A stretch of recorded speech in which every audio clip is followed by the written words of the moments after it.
Yang pertama, kita perlu punya mushaf yang betul-betul kita akrabi dan kita sayangi. Ya, ini tipsnya teknis sekali tapi penting. Karena kalau kita ganti-ganti mushaf, kita nggak ada ikatan. Kita nggak ada ikatan dengan Al-Quran. Ikatan kita sih dengan Al-Quran sih, bukan dengan mushaf. Tetapi dengan memilih mushaf yang kita cocok, kita sayangi, buat mata kita nyaman. Ada yang nyaman dengan yang besar kan, ada yang nyaman juga dengan yang sedang, yang kecil. Ya, boleh dipilih mana yang kira-kira menjadi yang paling nyaman. Lalu tetapkan kita kalau ngaji pakai itu tadi yang mungkin juga sekaligus yang ada terjemahnya gitu ya. Kita ngaji pakai itu, baca terjemah di situ. Nah, ini yang pertama. Kemudian yang kedua, tetapkan jadwal yang memudahkan, yang ringan ya.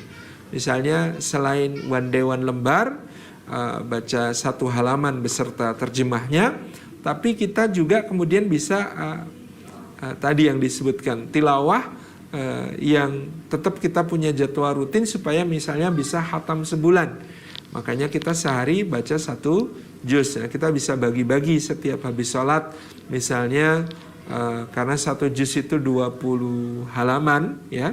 Misalnya ba'da subuh agak longgar waktunya, kita baca 10 halaman.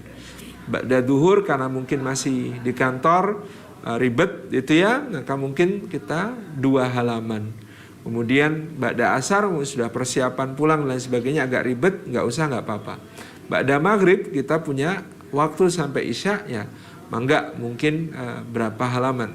Ba'da isya sebelum tidur berapa halaman. Kita bisa bagi dari jadwal kita dalam sehari-hari itu, mana waktu-waktu untuk Al-Quran, mana waktu-waktu yang bisa kita alokasikan. Karena kalau tidak dijadwal, mengalir saja, maka tidak akan tercapai targetnya biasanya. Jadi kita harus punya planning, punya program ya, untuk mencapai target-target tertentu di dalam membaca Al-Quran tersebut.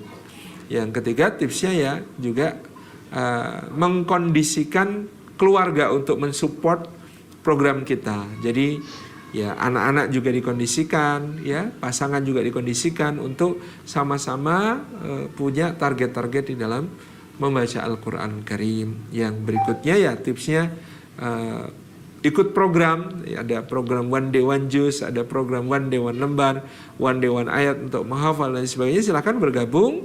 Nah, ini ibu-ibu sudah punya klub untuk one day one lembar, ya istiqomahkan untuk bisa saling menguatkan, saling mengingatkan, karena biasanya kita ya kalau ada lingkungan yang kondusif menjadi lebih ringan. Wallahu a'lam bishawab.